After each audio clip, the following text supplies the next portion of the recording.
Sedangkan Pak Jokowi pada waktu itu ada ditempatkan di sebuah dilema gitu. Mau jawab apa, mau enggak juga apa. Tapi Pak Jokowi luar biasanya bereaksi dengan sangat-sangat licin. Pak Jokowi pada waktu itu kan mengatakan, dan itu muncul gara-gara otaknya memang berpikir di luar logika formal yang digunakan oleh orang-orang gitu. Jadi kalau misalkan beliau mengatakan bahwa ayo kita berpikir secara logis dengan akal sehat dan sebagainya, beliau akalnya udah nggak sehat. Akalnya tuh udah, jadi definisi sehat itu misalkan di sini, beliau tuh udah di luar dari sehat itu. Gitu. Berarti yang terjadi di sini adalah pemahaman yang tepat dan akhirnya dipraktekkan oleh Pak Jokowi mengenai posisi dan hierarkinya dia, dan pemahaman yang keliru atau meleset dari Bu Mega yang dia mengira bahwa Pak Jokowi ini masih bisa dikendalikan, betul ya? Iya.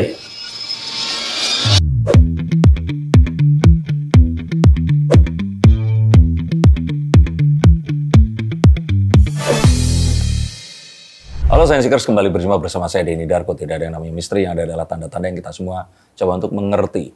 Selalu nggak bosan dan exciting kalau ketemu dengan sahabat saya yang satu ini. Ini sesuatu yang akan kita menanti, ada insight apa dari hal yang bahkan yang paling sederhana sekalipun akan jadi sesuatu yang menarik saat kita jumpa dengan sosok Guru Gembul ini. Pak Guru, gimana di bus tadi? Iya. Mulai jadi baraya wus nih sepertinya. Iya. Nyaman sih. Tapi ini ya, kalau naik berarti kalau dari rumah lebih dekatnya ke Kebun Kawung atau ke Tegaluar? Tegaluar. Tegaluar sekitar 20 menit. Luar biasa. Ya, dari sana ke sini 40 menit, 40-50 menitan. Tertarik sama kaosnya. Tadi sebenarnya Pak Guru datang itu masih bajunya dikancing gitu, terus kemudian ini dibuka. Pak Guru sepertinya sekarang ini jadi brand ambassador. Enggak, dari kembaran saya nih, Ari Untung. Ya, saya coba mengapresiasi karya-karya kawan saya aja. Jadi itu jaket dari teman saya tuh. Oh, iya? Iya, Finland, nggak kelihatan ya. Itu Finland, itu kawan saya waktu SMA. Oh, terus siapa ini namanya Pak Guru yang Finland ini? Andreas. Oh, dia memang membuat jaket, ya yang semacam itulah. SMA? Jadi dulu waktu SMA, SMA di mana? Di Bandung, Ya, di SMA 16. Oh, 16. SMA 16. Iya. Oke, halo. Jadi pemberontak di sana. Ya, terus jaket itu terus ini dari Ari Untung. Saya nggak tahu kenapa. Iya, saya nggak tahu kenapa kancingnya kebalik, tapi saya nyaman pakai ini. Nah, ini kaos ini tuh dari Rocky Gerung. Ini nih yang tadi saya penasaran. Ini izin saya baca ya. Tapi dia nggak jualan kaos, cuman dia kan nakal gitu. Jadi bikin kaosnya juga kayaknya nakal nih. Ini apa nih bacanya? Oke. Tapi ini kan ini banget nih, apa namanya, Ki Hajar Dewantoro ya. Iya. Seharusnya ya. Iya. Ingarso sung korupsi. Ing Madyo mangun dinasti tuturi cawe-cawe. Nah, kalau lihat cawe-cawe ini pasti ini nih apa namanya, nyindir Jokowi. Iya, iya. Harusnya kan Ingarso sung tulodo. Contoh, Ing Madyo mangun karso, memiliki semangat. Iya. Tuturi handayani. Iya, harusnya. Mengikuti harusnya. Jadi saya nggak tahu apa yang paling berhak untuk menuntut itu adalah Pak Jokowi atau Ki Hajar Dewantara karena dipelesetkan. Ya, tapi ya beliau gitu, Pak Guru, maaf. Saya kalau lihat bahasa komunikasi dari keluarga Pak Jokowi, Gibran tuh, ya kan malah dia bikin line distro, judulnya tuh petugas party. Oh iya. Ya, terus Kaisang juga masang foto kakaknya yang itu besar-besar gitu. Saya tuh curiga bahwa ya ini tetap kecurigaan yang sama ya sama Pak Rocky Gerung ini. Dia ini kayaknya memang anteknya Pak Jokowi yang dibuat create sebagai nemesisnya gitu loh. Yang memang tugasnya itu menyerang Pak Jokowi apapun yang terjadi. Siapa Pak Rocky? Iya, Pak Rocky. Saya nggak pernah punya kesempatan ketemu, tapi kalau ketemu cuman berdua. Saya janji handphone saya taruh di luar, saya mau klarifikasi atau konfirmasi itu tanya, Pak Rocky, Anda ini betul kan sebenarnya dibayar oleh Jokowi untuk menyerang terus gitu loh, seperti itu. Saya pernah nanya langsung. Langsung, terus? Iya, ya ketawa aja dia. Nggak jawab iya atau enggak kan? Nggak jawab iya atau enggak. Cuman sepertinya, ini saya juga nggak tahu, ini gosipin orang juga sih.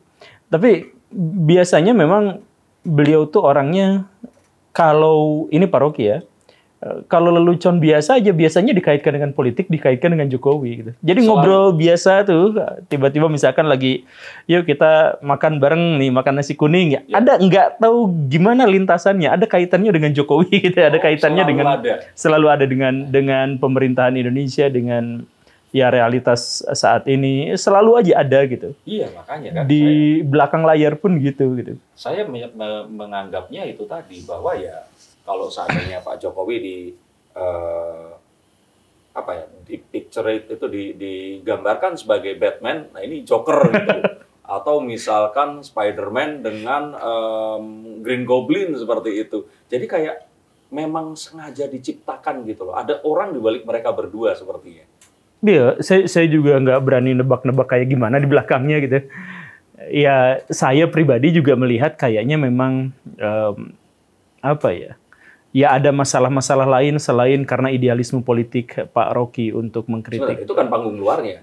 Iya. Tapi panggung belakangnya kenyataannya nggak ditangkap loh Pak. Apanya? Kemarin juga nggak pernah ditangkap kan dia. Enggak, iya, makanya, karena kemampuan beliau dalam mengambil diksi-diksinya itu bagus. Selain juga tentu saja ada orang yang mencoba melindunginya. Tapi yang jelas beliau itu sangat-sangat ahli, sangat-sangat cerdas dalam bahasa paling gaulnya itu bersilat lidah gitu. Jadi ketika beliau melontarkan kata-kata, hujatan, makian segala rupa itu delik hukum semuanya itu udah mentok di situ gitu. Jadi semuanya. Jadi saya tuh kan seneng memperhatikan bagaimana beliau bikin quotes gitu, bikin kata-kata, bikin apa dan sebagainya. Ini memang sakti gitu. Kayak kemarin misalkan ketika secara eksplisit menyebut kepada Pak Jokowi itu bajingan gitu ya. Itu kan sebenarnya juga adalah gaya komunikasi di mana orang menjadi salah tingkah. Jadi ketika misalkan Pak Jokowi menuntut itu, kenapa saya disebut misalkan bajingan, maka tuntutan itu justru membuktikan bahwa kata-kata itu jangan-jangan benar gitu. Tapi kalau misalkan diam, itu juga jangan-jangan memang mengiyakan gitu. Dan akhirnya ketika dibiarkan, akhirnya yang berantem, yang ribut itu kan yang di bawah-bawahnya. Betul. Itu juga nggak bisa masuk delik, karena ketersinggungan itu kan tidak mungkin ada metodologi tertentu di mana kita mengetahui bahwa dia tersinggung atau enggak, kan kita tidak memiliki. Jadi nggak bisa masuk ranah positif, hukum positif gitu. Jadi yang paling mungkin mengklaim saya tersinggung atau tidak adalah Pak Jokowinya langsung. Sedangkan Pak Jokowi pada waktu itu ada ditempatkan di sebuah dilema gitu. Mau jawab apa, mau enggak juga apa. Tapi Pak Jokowi luar biasanya bereaksi dengan sangat-sangat licin. Pak Jokowi pada waktu itu kan mengatakan, ya mau bilang gimana juga nggak apa-apa, yang penting saya kerja aja. Nah ini kan langsung juga di kelas yang sama. Di kelas yang sama. Ini menarik simpati publik sampai akhirnya pada waktu itu rasa kesukaan rakyat kepada Pak Jokowi naik, dan itu kemudian dimanfaatkan sama Pak Prabowo untuk menggait Gibran masuk ke situ. Jadi rangkaiannya, makanya jangan-jangan itu nemesisnya, itu kalau misalkan dilihat dari sini benar, rangkaiannya adalah Pak Prabowo bisa menang gara-gara menggait Gibran, Gibran bisa tergait gara-gara Jokowinya lagi tinggi, Jokowi lagi tinggi disukai oleh rakyat gara-gara reaksinya yang sangat-sangat bijak dan reaksi terhadap Pak Rocky Gerung. Jadi kemenangan Prabowo Gibran itu adalah gara-gara Rocky Gerung. Terima kasih sudah mewakili pikiran saya. Jadi sebenarnya endorser, bahkan orang bilang ini Prabowo kok nggak kampanye waktu itu, sudah diwakili oleh seorang Rocky Gerung. Jadi no Rocky no party. Ya kan? Kalau menurut saya itu yang terjadi. Jadi makanya saya curiga, ini kayaknya memang ya beliau ini secara profesional paid, ini dibayar sepertinya. Nggak sih, kalau saya punya kecurigaan seperti itu. Kalau alasannya dibayar itu nggak mungkin. Maksudnya secara profesional, Pak. Bukan as in kalau saya lihat dia ini orangnya itu integritasnya lemah, bukan, tapi beliau itu berpikir di atas pikiran. Yang mana orang-orang awam, bahkan orang seperti Pak Guru pun tiba-tiba menjadi awam kalau di depan dia. Karena dia memiliki rencana yang lebih layernya itu kayak bawang bombay gitu loh, berlapis-lapis begitu. Dan saya bisa lihat misalkan ini Pak Rocky dulu atau keluarga Pak Jokowi dulu nih? Nah, kalau tadi dilihat dari ayam telurnya, ayamnya ya Rocky Gerung. Karena kalau nggak ada Pak Rocky, saya pikir ya Pak Jokowi ini nggak akan ya termasuk ya salah satunya, nggak seterkenal sekarang. Karena diserang terus oleh satu orang itu tadi. Ini kan polanya berbeda dengan saat dulu Om Iwan Fals menyerang Orde Baru. Beliau dipenjarakan. Nah, ini kan nggak ada satu tindakan apapun. Kalaupun iya kemarin itu, ya saya curiga kemarin jangan-jangan pun yang Pak Rocky ini dituntut itu adalah satu cerita yang memang dibuat gitu untuk meramaikan pesta demokrasi saat itu. Tapi kalau itu kejauhan sih. Ya maksudnya ini mah secara pribadi kan saya pernah bertemu gitu melihat. Nah kalau gitu ngobrol. Dari Pak Rocky dulu karena pernah ketemu langsung. Pak Jokowi belum pernah tatap muka kan? Iya belum. Nah tapi Pak Jokowi, Anda harus ketemu dengan calon Menteri Pendidikan 2029 nanti. Lanjut. Tapi saya pernah ditanya, kalau misalkan sekarang dicalonin jadi Menteri Pendidikan dan kemudian diresmikan disetujui oleh Presiden, apa hal pertama yang saya lakukan untuk memperbaiki pendidikan di Indonesia? Saya menjawab, saya mengundurkan diri. Kenapa? Karena masalahnya terlalu kompleks. Dan yang saya ketahui adalah pejabat-pejabat publik yang sekarang sedang menduduki jabatannya, itu selalu dijepit dari berbagai kepentingan-kepentingan. Dari atas dia ditekan, dari bawah dia ditekan. Karena kemampuan komunikasi orang atas dengan orang bawah itu penuh gejolak, penuh dalam tanda kutip kemunafikan, ketidakjelasan, tidak sampai informasi, dan sebagainya. Pak Guru, sebentar, kalimat yang terakhir ini bisa jadi satu buku atau pembahasan skripsi sendiri loh. Betul, karena ada perubahan paradigma dari Pak Guru. Yang dulu Pak Guru kan selalu merasakan kemarahan dan ngomel sama Kemendikbud nih. Kok begini? Tapi saya lihat tadi ada empati. Pak Guru sepertinya mulai merasakan orang-orang di sana ini tuh nggak bisa apa-apa karena kondisi yang menjepit mereka. Betul? Enggak, saya tetap marah di situ. Maksud saya marah justru kenapa mereka tidak memiliki otoritas. Saya pernah bikin di satu video, salah satu wujud kemarahan saya adalah kementerian tidak bisa bekerja secara optimal karena ada terlalu banyak ormas yang ikut campur di situ. Misalkan, nah itu kan sebenarnya bukan wujud empati ya, tentu saja empati itu adalah saya memahami kondisinya seperti itu. Tapi pertanyaannya adalah itu kan sesuatu yang tidak ideal, kenapa harus dipertahankan? Kan begitu. Jadi kita bicara Pak Rocky Gerung tadi. Saya menarik karena itu tadi perihal komunikasi. Iya, jadi maksudnya katakan bahwa ada sebuah kegagalan komunikasi ya. Kegagalan komunikasinya parah. Coba dielaborasi di situ. Jadi misal hal yang sangat-sangat sederhana. Kemarin saya bahkan berbincang dengan Kepala Dinas Pendidikan dan beliau mengeluh kenapa kurikulum itu sering ganti dan kurikulum yang ganti itu yang berganti itu hanya administrasinya saja. Kenapa begini? Kenapa malah menyulitkan dinas, menyulitkan kepala sekolah, menyulitkan guru-guru?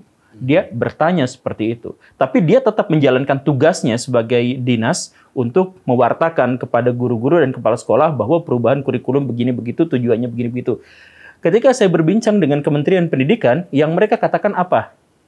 Jangan bebani guru dengan administrasi. Kalau administrasi itu membebani guru, maka sebaiknya nggak usah dikerjain. Fokuskan pada mengajar. Lah, jadi kalau misalkan yang di atasnya bilang bahwa administrasi bukan hal yang utama, tetapi yang utama adalah ide-ide dan esensi dari kurikulum Merdeka, tetapi di bagian bawahnya, kenapa saya dibebani dengan administrasi yang sangat tinggi ini? Nah, ada komunikasi yang hilang, ada pesan-pesan yang terdistorsi entah di mana, dari atas ke bawah itu. Makanya kritik saya tentu saja adalah bagaimana ceritanya ada Kementerian Pendidikan yang sebesar itu dengan perangkat yang sangat besar, dengan uang yang sangat masif, dengan segala rupa itu, dengan struktur yang sudah teratur, gagal untuk bisa menyampaikan pesan yang sangat penting itu sedemikian sehingga apa yang disampaikan berbanding terbalik dengan apa yang sudah diterima oleh masyarakat bawah. Gitu.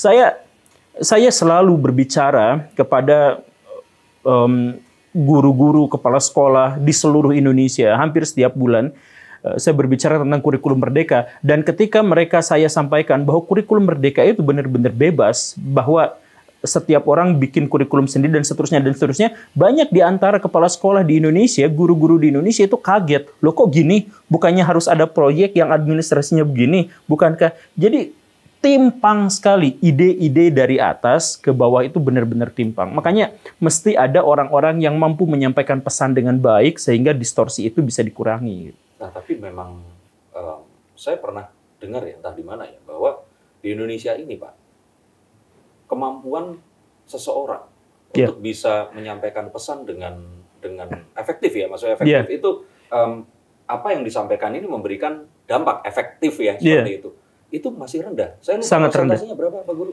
Sangat rendah. Di Indonesia itu bagian terbesarnya di atas 90% orang tidak bisa menyampaikan pesan dengan baik. Salah satu alasannya adalah karena budaya adat kita sejak awal seperti itu. Yang mana? Jadi salah satunya adalah bahwa anak-anak kita dianggap baik kalau dia anteng, diem, nurut pada orang tua dan tidak membantah. Padahal anteng, tidak membantah itu wujud dari otak yang tidak berkembang di usia dini. Saya dengar juga dari salah satu konten Pak Guru bahwa kecerdasan itu adalah saat otak kita menanyakan tentang hal yang ditanyakan itu tadi. Jadi sederhananya adalah salah satu definisi dari berpikir itu adalah adanya tanya jawab di dalam benak kita. Gitu. Jadi misalkan berpikir itu kan, kenapa ini begini ya? Ini kan tanya jawab dalam otak. Jadi ada informasi-informasi yang sudah kita miliki di dalam otak, kemudian kita benturkan dalam bentuk tanya jawab. Itulah yang namanya berpikir. Nah, anak-anak kita sejak awal itu tidak diizinkan secara tradisi untuk melakukan itu. Jadi, Mama, kenapa ya bisa turun hujan? Mama, kenapa ya laki-laki dan perempuan itunya berbeda? Kebanyakan dari orang tua kita akan membungkam secepatnya pertanyaan-pertanyaan semacam itu. Udah nggak usah ditanyain. Atau ngapain atau kamu tuh nanyain yang sudah pasti. Atau udah diam, kasih aja HP gitu. Nah kan banyak di antara, secara tradisi banyak di antara orang tua kita yang melakukan hal itu. Bahkan di zaman dulu lebih pekat lagi. Ada istilah pamali. Oh iya. Pamali itu artinya ada sebuah premis di mana sama sekali tidak boleh ditanyakan. Udah diem aja gitu. Dogma. Iya, semacam dogma gitu. Nah, di kita itu sejak kecil dibebani dengan itu sehingga ketika ada anak yang pintar berbicara dianggap nakal, ada anak yang bisa berdebat dianggap sebagai bahkan harus diruqyah gitu. Nah, sehingga ketika si anak-anak sudah menjadi lebih besar, mereka sama sekali tidak terbiasa. Saya pernah ngisi sebuah seminar untuk anak-anak SMA di salah satu kabupaten di Indonesia. Itu pesertanya sampai 1.000 orang. Oh ya? Iya. Karena dipaksa sama gurunya. Okay.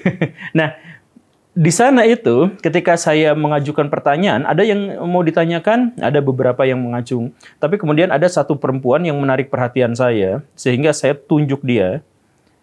Coba kamu berdiri mau nanya apa? Atau kalau nggak mau nanya nggak apa-apa, maju aja ke depan. Atau kalau nggak mau, berdiri aja di situ, di tempat duduknya. Dia nggak mau, bahkan nggak mau menatap wajah saya. Jadi dia takut kalau ditunjuk, takut kalau ngomong. Hanya untuk bicara, saya katakan, berbicara itu bebas. Berbicara itu gak ada resikonya. Di sini mau ngomong apapun silahkan. Tapi saking takutnya untuk berbicara, itu sampai gak mau melihat wajah saya. Dia ke kanan kiri, itu kamu, itu kamu. Bener-bener. Ada banyak trauma anak-anak Indonesia itu untuk menyampaikan pesan.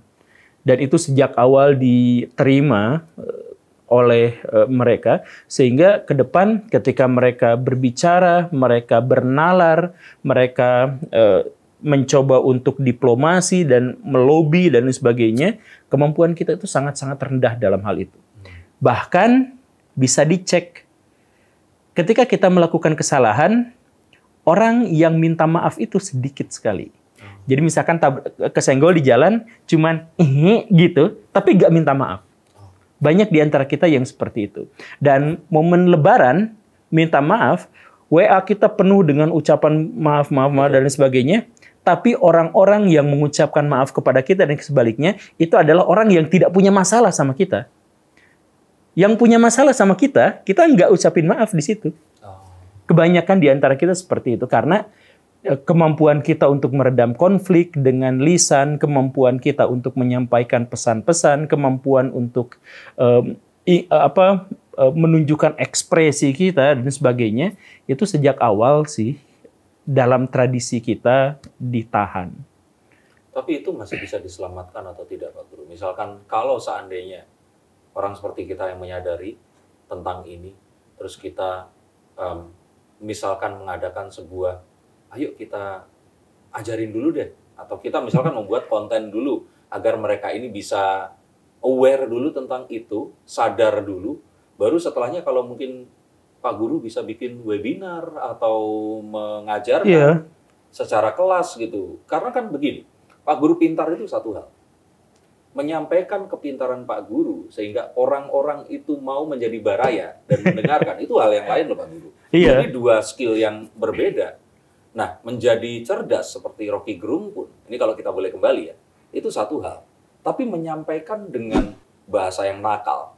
Yang tapi tetap kalau menurut saya di sini bukan onar ya, tapi tetap dengan sebuah koridor yang tidak melanggar hukum. Itu juga sebuah skill. Nah, siapa tahu Pak Guru mau membuat satu pelatihan di mana nanti saya juga bisa ikutan. Pak Rocky mungkin tertarik juga ya. Kan sayang tuh sudah mulai sepuh kecerdasannya kalau nggak diturunkan ke selain mahasiswa dan mahasiswinya kan. Ya insya Allah rencananya semoga bisa jalan. Tapi ini baru dalam bentuk rencana. Saya tuh memang pengen bikin semacam pelatihan kursus untuk bicara, berdialektika, untuk berdebat, untuk menyampaikan ide dan informasi dan lain sebagainya. Saya tuh pengen bikin kelas karena memang kita kalau misalkan mau ngelamar kerja, yang paling pertama dicari di Google itu adalah tips, trik menghadapi HRD, wawancara dan sebagainya. Karena kita memang sejak awal asing dengan ilmu seperti itu. Jadi ketika misalkan di kelas apa yang paling ditakuti oleh mahasiswa? Presentasi, mempresentasikan hasil karya ilmiahnya. Betul. Nah, yang skripsi takutnya itu sama apa? Sama sidangnya gitu. Jadi kita itu kemampuan menyampaikan pesan seperti yang tadi itu sangat lemah. Jadi saya nanti mohon dukungannya ya. Saya pengen bikin semacam pelatihan mungkin selama 6 bulan disampaikan di sana bagaimana berbicara dengan baik, menyampaikan pesan secara efektif, berdialektika dengan kemampuan berpikir yang di luar logical fallacy dan lain sebagainya. Pengennya nanti ada pelatihan-pelatihan semacam itu. Pertama. Dan terkait dengan Pak Rocky sudah sepuh sehingga ide-idenya, kecerdasannya takut ya. Pak, iya, itu maksud saya harus segera selain yang berkesempatan untuk daftar ke UI ya, di mahasiswa-mahasiswinya. Ya kita bujuk aja dia untuk ikutan untuk menyampaikan ini. Tapi beliau tuh khas, jadi saya pikir cara menghormati beliau itu adalah dengan tidak usah mengikuti gayanya dalam berbicara. Oh, cara pikirnya yang menarik itu, Pak. Cara pikirnya yang menarik. Makanya karena kan kemarin juga saya berkesempatan lihat video waktu beliau ini jadi salah satu panelis yang menanyai JK ya kalau nggak salah tahun 2000 itu menuju debat capres kalau nggak salah waktu Pak JK dan Pak SBY sedang election waktu masih muda Pak Rokinya atau ya lebih muda dari sekarang ya belum putih semua rambutnya juga lebih sedikit berisi seperti itu tapi ya beliau masih dengan kekhasannya walaupun lebih ini sekarang ya makanya saya tuh mencurigai kembali lagi ya yang tadi itu bahwa ya salah satu elemen pembentuk karakteristik Pak Jokowi itu adalah seorang Rocky Gerung di situ. Nah, dan berbicara tentang layer-layer tadi, ini kembali lagi ke yang tadi ya Pak. Saya merasakan bahwa ya kehadiran beliau ini itu nggak dimaksudkan dengan kita mendengarkan secara harafiah apa yang disampaikan. Karena kalau secara harafiah, yang langsung kita dapatkan itu kan kemarahan. Nah, tapi kalau kita mau mencoba untuk berpikir, seperti beliau saat cerita, ijazah itu bukan menandakan kita itu pernah, bukan menandakan kalau kita itu pintar, tapi menandakan kita pernah belajar berpikir atau seperti itu gitu. Ijazah itu tidak ijazah itu tidak menandakan kita itu pernah berpikir, hanya menandakan kita pernah sekolah. Oh, sekolah atau belajar ya? Sekolah, ya, itulah. Pak Rocky kalau bikin satu clothing line semua quotes-nya, wah itu lumayan. Ya itu bagus. Ya, kemampuan secara dadakan bikin yang kayak gitu tuh luar biasa. Iya. Ya. Dan itu muncul gara-gara otaknya memang berpikir di luar logika formal yang digunakan oleh orang-orang gitu. Jadi kalau misalkan beliau mengatakan bahwa ayo kita berpikir secara logis dengan akal sehat dan sebagainya, beliau akalnya udah nggak sehat. Akalnya tuh udah, jadi definisi sehat itu misalkan di sini, beliau tuh udah di luar dari sehat itu. Gitu. Jadi kalau misalkan dalam filsafat itu ada misalkan Nietzsche gitu. Ya, Nietzsche itu mengkritik habis logika. Jadi dia kemudian kacau sekali proses berpikirnya itu. Tapi kekacauan proses berpikir itu adalah puncak, dia sudah melampaui yang sudah tertata gitu. Jadi ada tatanan, orang-orang belum masuk ke situ, belum tertata logikanya. Nah ini saking udah tertatanya, dia sudah melampaui itu gitu. Nah ini satu hal yang membuat dan mengingatkan saya tentang satu hal yang kalau boleh saya katakan, apa yang akan saya ceritakan ini. Ini pendapat saya Pak Guru ya. Jokowi is Rocky, Rocky is Jokowi. Nah, ini pendapat saya. Karena apa? Karena begini. Di satu kutub, apa yang tingkah pola seorang Rocky Gerung, semua hal di luar nalar dan yang tadi nalar dalam artian akal sehat kebanyakan manusia ya. Yang dilakukan Pak Jokowi pun ini saya rasakan itu dengan sebuah magnitudo yang sama. Itu tuh sebenarnya sama kayak ajaibnya sama kayak Rocky. Iya. Chaosnya itu dari kacamata orang awam yang melihat segala sesuatu harusnya order, itu chaosnya tuh saya kira sama. Jadi kayak misalkan banyak orang, saya mengikuti kemarin yang ada Rakernas PDIP. Nah, semua orang kan menanti nih, Bu Mega mau oposisi atau koalisi. Di depan pidato, beliau katakan bahwa, kita ini parlementer loh. Kita tuh nggak mengenal namanya oposisi dan koalisi loh. Lah kan orang langsung, ya. Terus dia ngomong yang, ya semua orang kan nanya-nanya, aku harus gimana? Kan ada hitung-hitungan politiknya. Enak aja, tak mainin dulu toh. Nah itu kan sesuatu yang kalau saya kira bahwa apa yang terjadi itu, ini kan sebenarnya adalah sebuah plot politik ya. Yang akhirnya pun kemarin waktu Pak Anies ditanya oleh Denny Sumargo, beliau juga mengatakan sebagai seorang pejabat dan politisi kita nggak boleh baperan. Nah, saya tetap merasa bahwa langkah Pak Jokowi itu mencalonkan Gibran itu adalah jalan buntu saat Prabowo Ganjar tidak terjadi. Oh, jangan mengatakan seperti itu, Pak. Kenapa? Itu masuk delik hukum. Karena Pak Jokowi mencalonkan Gibran. Nah, kalau memang benar-benar Pak Jokowi mencalonkan Gibran, itu kan yang dipermasalahkan dalam sidang MK kemarin. Oh, oke.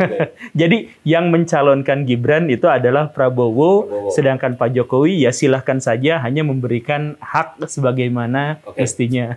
Saya kasih tanda petik kalau begitu. Jadi kalau begitu, maka dinasti ini benar-benar terbukti karena Gibran. Makanya kalau saya mengira bahwa pencalonan Gibran itu terjadi karena kegagalan Prabowo Ganjar untuk terlaksana.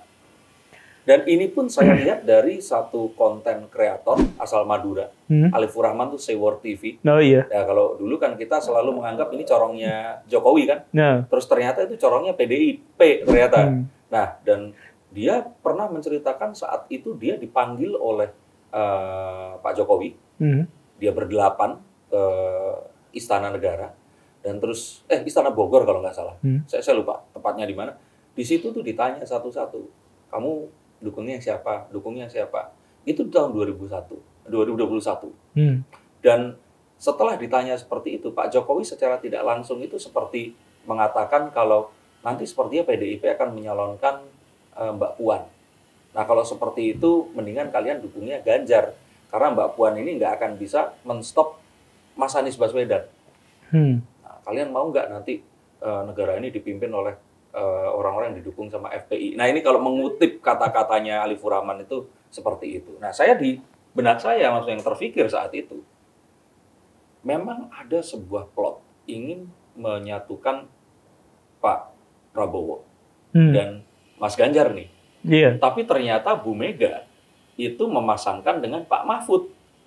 Nah, Pak Jokowi saya lihat merasa bahwa ini kayaknya nggak akan bisa menahan Anies Baswedan. Memang misinya dari awal itu seperti itu. Nah, saya nggak tahu sampai di kalimat ini berapa persen Pak Guru setuju dengan kalimat saya tadi. Maksudnya dengan plot konspirasi yang ada. Sampai akhirnya ya Pak Jokowi terpaksa mengizinkan anaknya yang terus kemudian jadi polemik, bahkan hingga saat ini masih dibahas di Rakernas itu sebagai kader yang pengkhianat dan nggak tahu diri atau seperti apa, seperti itu. Pak Rocky juga mencurigai itu. Nah, makanya maksud saya artinya layer-layer dari plot politik yang dilakukan oleh Pak Jokowi ini sama quotes on quotes gilanya dengan ya. Dan memang itu tadi makanya saya curiga ini beliau ini ada dalangnya gitu loh. Ini wayang yang dimainkan begitu. Enggak sih, Pak Jokowi itu dalam pandangan saya ya, itu orang Jawa yang hidup dengan filosofi Jawa yang sangat kental. Jadi ada penulis Barat yang sampai menyebut Pak Jokowi, kalau untuk tahu Pak Jokowi itu bagaimana, maka lihatlah bagaimana beliau sebagai tukang kayu. Gitu. Ada yang mengatakan seperti itu. Tapi maksud saya dalam hal ini, salah satu filosofi Jawa yang paling kuat dipegang erat itu adalah... Bukan. Apa? Bukan nabok silih tangan. Bukan. Oh, bukan. Bahwa mereka harus menempatkan posisi di hierarki yang diajukan masyarakat pada diri mereka gitu. Jadi Jawa itu kan kuat sekali dengan hierarkinya. Sedemikian kuat sampai misalkan kalau ada orang yang terlalu atas dengan terlalu bawah bertemu, maka yang di bawah itu tidak boleh menatap wajahnya secara langsung kalau berbicara, kemudian tidak boleh membelakanginya dan sebagainya. Tapi hierarki itu membuat orang-orang Jawa itu selalu bisa menempatkan posisinya dimanapun. Makanya kalau misalkan ada istilah, kalau kuli cari orang Jawa, kuli Jawa gitu. Nah, kenapa kuli Jawa dipilih? Karena misalkan kuli Jawa itu nuntutnya dikit, ngomongnya dikit, kerjanya banyak. Karena apa? Sejak awal dipahamkan, kalau kamu ada di bagian terbawah hierarki, maka posisinya seperti ini, di atas begini, kalau lebih atas begini, kalau lebih atas begini. Jadi pejabat-pejabat di Indonesia kebanyakan juga mayoritas Jawa, bahkan ketika dia tidak ada di Pulau Jawa pun, karena sejak awal mereka tuh sudah memiliki tradisi menempatkan diri mereka itu pada hierarki tertentu. Jadi masih kecil, iya, masih agak gede ya. Pas Pak Jokowi masih sebagai wali kota Solo, itu kan, saya mohon maaf ya, digoblok-goblokin sama bupati itu, ya dan memang saya masih harus belajar, saya masih memang harus Padahal seperti ini. Bupati. Iya. Dan dia wali kota. Bukan, maksudnya waktu dia wali kota sama gubernur. Oh, sama gubernur. Ya. Pak Bibit pada Maaf, waktu saya itu. Agak ini. Iya, saya juga salah. Jadi kan pada waktu itu debat soal mall mau berdiri di sebelah pasar tradisional gitu. Pak Jokowi menolak, sedangkan Pak Bibit itu bodoh sekali orang yang menolak. Itu kan kalau misalkan ada mall berarti meningkatkan sirkulasi uang satu daerah. Betul. Dan itu bagus seterusnya. Kata Pak Jokowi jangan, karena itu malah akan berbenturan dengan kepentingan masyarakat yang lebih kecil. Nah itu kan sampai dibodoh-bodohin, tapi ya gak apa-apa. Tapi dari situ mulai naik lagi. Ketika sudah mulai naik di Jakarta misalkan, Pak Jokowi misalkan menentang pembangunan tol dalam kota.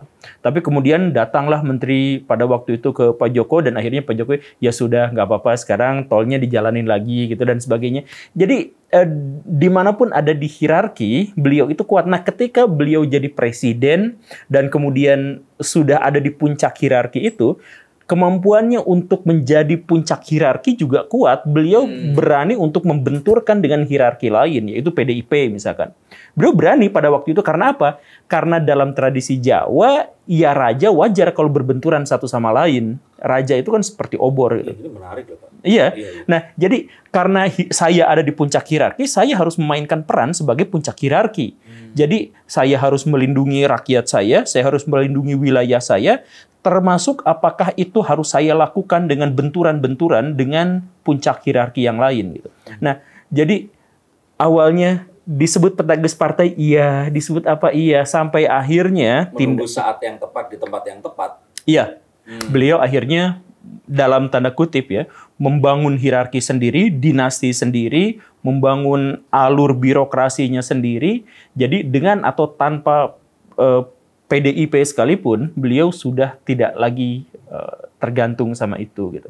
Dan kemarin ketika Gibran menang sampai 58% atau 68, segitulah ya, sampai setinggi itu, kan itu adalah pembuktian bahwa dulu saya menang bukan gara-gara PDIP, tapi karena figur saya. Terbukti sekarang yang saya dukung itu yang menang, bukan yang PDIP dukung. Nah, ini kan sebenarnya adalah pembuktian, bahkan ketika beliau tidak menyampaikan secara lisan dengan kekuatan argumentasi yang luar biasa seperti Pak Rocky Gerung, semua rakyat Indonesia tahu bahwa ini adalah pembuktian bahwa Jokowi tidak bergantung pada PDIP, tapi sebaliknya pada waktu itu, kan gitu. Artinya kita melihat bahwa itu tadi, antara Rocky dan Jokowi ini berbahasa dengan cara yang berbeda, tapi impact-nya itu sama-sama elit. Luar biasa. Dan saya ingat itu tadi mengamini yang disampaikan Pak Guru. Pak Jokowi bahkan sempat pernah kan bilang kalau saya ini presiden. Berulang kali dia mengatakan seperti itu. Itu tadi teori yang bahwa Pak Jokowi dia tahu tempatnya di mana sehingga dia tahu apa yang harus dilakukan tanpa tadi ngaling-ngaling ya, tanpa sebuah keraguan. Itu teori yang mana, Pak? Ya, jadi gini, waktu maksudnya nama teorinya atau kasih penulis barat itu tadi yang menuliskan, karena ini fakta yang menarik saat Pak Guru tadi saya refresh lagi ya bahwa orang Jawa itu memang harus tahu tempatnya di mana. Oh enggak, kalau itu pikiran saya sendiri. Jadi, iya maksudnya kan ada banyak sekali penjelasan tentang bagaimana karakteristik orang Jawa gitu kan. Nah, saya mengidentifikasi bahwa Pak Jokowi itu memang benar-benar seperti karakteristik orang Jawa gitu. Ini kan mirip juga sama Ken Arok kan. Dia saat dia mulai dari seorang maling, terus kemudian diangkat jadi tangan kanannya seorang terus kemudian naik sampai akhirnya dia mengambil kekuasaan yang dia rasa itu jadi haknya dia, dan saat dia jadi seorang raja pun ya dia jadi seorang raja yang besar. Tapi kalau kasus Ken Arok itu mistik sebenarnya, hierarki mistik. Jadi Ken Arok itu kan begal. Betul. Nah, jadi pada waktu itu orang-orang setelah beliau jadi raja, akhirnya para empu itu sadar bahwa kenapa dulu jadi begal. Karena ditakdirkan ada di puncak hierarki, sedangkan dia ada di bawah. Itu akhirnya memunculkan sebuah pemberontakan. Nah, seharusnya dia ada di hierarki teratas itu kan sebenarnya mistik. Jadi logika mistika. Jadi gak ada yang tahu itu. Nah, sedangkan Pak Jokowi itu berbeda. Dulu waktu disebut petugas partai sejak tahun berapa ya? Tahun 2014 kalau nggak salah. Ada isu-isu tentang petugas partai. Beliau itu mengiyahkan, tetap sungkem, salim tangan sama Ibu Megawati dan sebagainya masih. Tetapi kemudian muncul bahwa penegasan bahwa saya adalah presiden dan sebagainya itu ketika beliau sudah memiliki power. Di 2022 itu. Beliau sudah memiliki power yang kuat, makanya akhirnya mengatakan saya adalah presiden gitu. Artinya penegasan itu saya sudah tidak lagi jadi petugas partai. Istilah petugas partai itu kan sebenarnya memang sangat-sangat kontroversial. Betul. Tapi mari kita lihat dalam kacamata konteks gitu ya. Istilah petugas partai diucapkan oleh ketua umum partai. Jadi ketika ada presiden, petugas partai, kamu petugas partai, yang mengatakan itu adalah ketua umum partai. Jadi sebenarnya ini menunjukkan hierarki kamu masih di bawah saya. Kamu petugasnya partai, saya ketuanya partai gitu. Jadi kalau misalkan sampai mengatakan ya nggak apa-apa, saya juga petugas partai, kata Ibu Megawati, semua orang di sini petugas partai. Istilah petugas itu meniscayakan keberadaan pimpinannya. Gak mungkin ada petugas tanpa pimpinannya, kan begitu. Menerangkan bahwa pasti ada bosnya. Iya, pasti ada bosnya, namanya juga petugas. Gitu. Nah, jadi sebenarnya itu juga adalah hierarki yang dibangun oleh Ibu Megawati dalam partainya, dan sah-sah saja, boleh-boleh saja. Cuman dalam pandangan Pak Jokowi sebagai orang yang belum ada di level tertinggi, beliau menerima. Setelah ada di level tertinggi, beliau menolak itu. Makanya kemudian akhirnya menciptakan dinasti baru, hierarki baru. Berarti yang terjadi di sini adalah pemahaman yang tepat dan akhirnya dipraktekkan oleh Pak Jokowi mengenai posisi dan hierarkinya dia.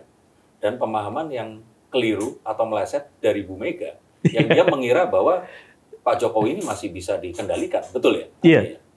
Saya menduganya sih seperti itu, karena Ibu Megawati itu, ya beliau cerdas di bidang yang lain, tetapi mungkin karena sudah sepuh juga dan karena saya pikir ya, terlena dengan jabatan yang terlalu panjang di mana orang-orang besar, pemikir-pemikir besar, penulis-penulis hebat, itu tunduk di bawah kekuasaannya, mungkin beliau terlena dengan realitas itu selama berpuluh-puluh tahun gitu. Saya masih mengira bahwa Bu Mega itu, ini pendapat pribadi saya, dengan penuh hormat ya, Bu Mega tuh lupa ini 2024, ini dikira masih 2004 Pak. Saya mengiranya begitu. Bahkan saat Bu Mega membawakan pidatonya, saya ini sebagai orang yang selalu mengagumi beliau, itu was-was.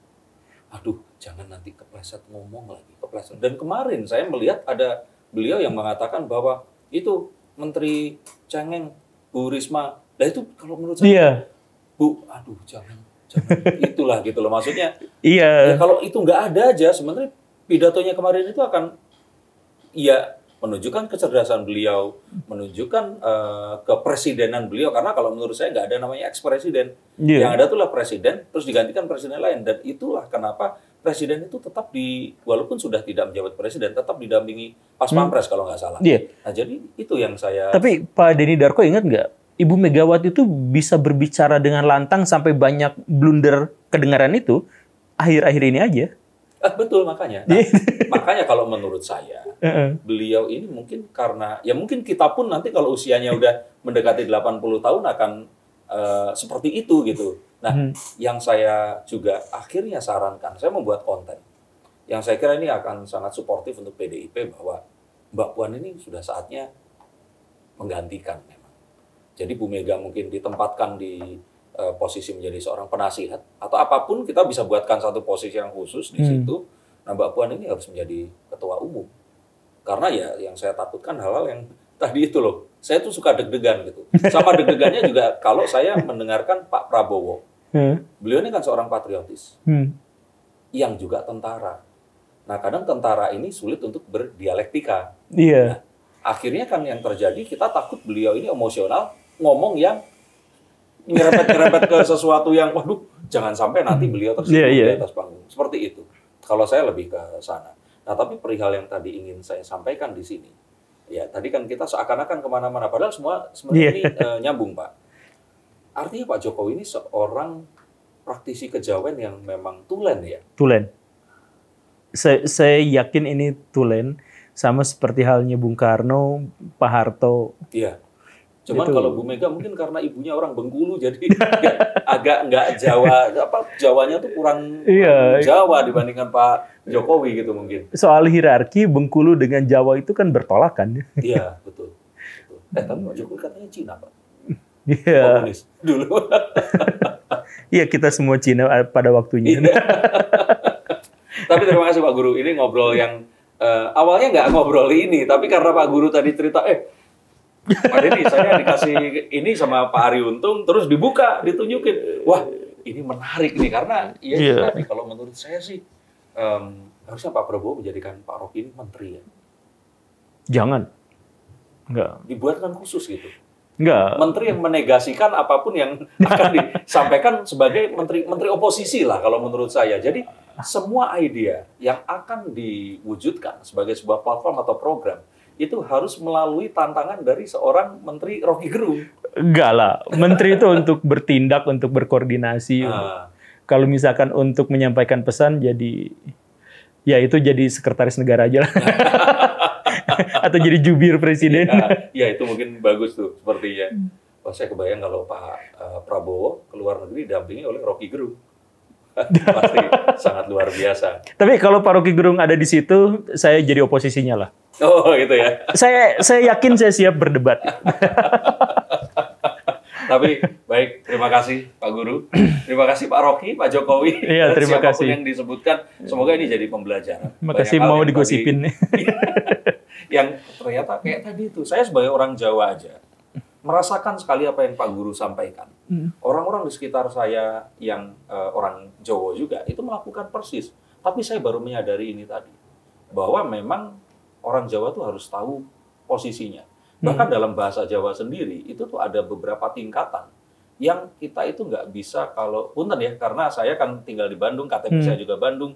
Saya belajar bahasa Sunda kasar, Sunda halus. Nah kalau di bahasa Jawa, mungkin di Sunda juga ada. Jawa itu tuh ada lapis yang kita bilang itu kromo, ada kromo madio, ada. Jadi kayak misalkan kita berjumpa dengan seorang tukang parkir, tapi dia ini lebih tua dari kita. Posisi kita ini misalkan, saya mengatakan tukang parkir karena dia kan pekerja fisik. Iya. Nah misalkan ketemu dengan seorang scholar ya, scholar itu artinya seorang dosen seperti itu. Nah otomatis secara hierarkis itu kan dosen ini Lebih tinggi. lebih tinggi. Nah saat ngobrol dengan tukang parkir, dia tetap harus menempatkan posisinya dia sebagai seorang yang lebih tinggi. Tapi saat berbicara, dia ada di ujuk-ujuk itu di bawahnya si tukang parkir ini tadi. Jadi tetap kata-kata yang mewakili bahwa dia ini secara usia ada di bawahnya, itu tetap diucapkan. Jadi kayak misalkan sayanya itu jadi kulo seperti itu tetap harus diucapkan ke seseorang yang lebih tua. Jadi di luar apapun profesinya, kita hormati dia sebagai orang tua. Tapi tetap profesi ini harus kita akui dengan meninggikan itu tadi. Nah itu sempat dulu waktu sekolah itu membingungkan, tapi setelah kehidupan nyata itu memang dipraktikkan seperti itu. Ya tapi mungkin banyak juga yang bisa memberikan insight lebih jauh lagi. Silakan tulis komentar di sini. Ini obrolan yang saya sih pengen jadwalkan bisa banyak ngobrol karena setiap kali obrolan kayak kemarin pengen bikin kelas YouTube. Sekarang pengen bikin kelas public speaking ya Pak Guru. Nah, semoga dari obrolan berikutnya kita bisa lanjutkan lagi dan nggak cuma jadi obrolan aja atau omon-omon, tapi jadi sebuah langkah yang juga realistis untuk ya ikut berkontribusi terhadap pembangunan menuju Indonesia emas ya Pak. Amin. Bukan Indonesia cemas ya. Indonesia lemas. Lemas. Terima kasih Pak Guru. Terima kasih semua. Terima kasih Baraya yang juga menonton. Pastikan login jadi Baraya Guru Gembul juga untuk kalian yang belum. Karena rugi jika tidak. Dan sampai jumpa di konten yang berikutnya. Salam. Terima kasih.